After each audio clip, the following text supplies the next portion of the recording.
Teşekkürümüzü bildiririk.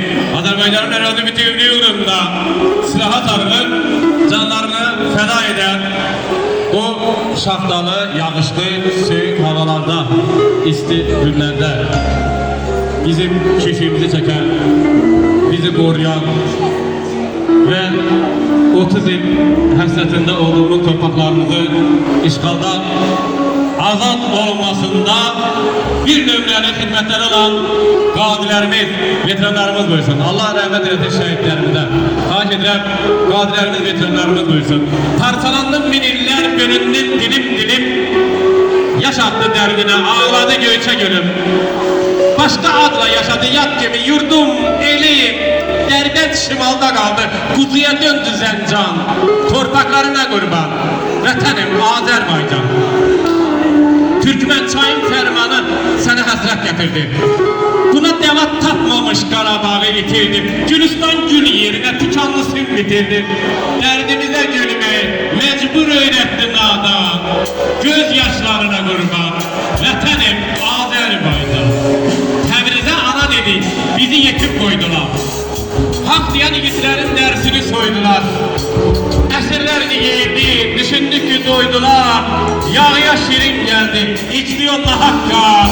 Şehitlerine kurban, gazilerine kurban. Vətənim Azərbaycan. Kararla zenge durup vətən oldu dıvaya.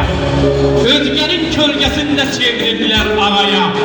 Güllerendi didildi, kozadan taçağaya. Yaxşı neyim vardısa doğrulandı sonaca.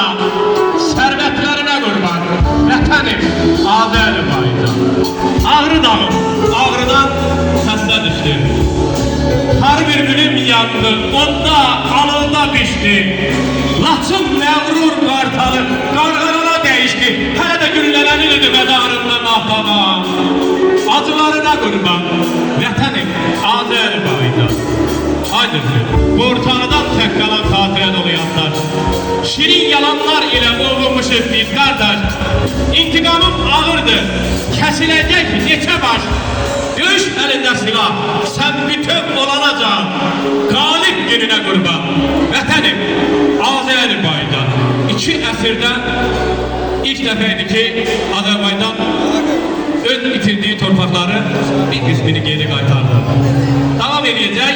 Gün o gün olsun inşallah.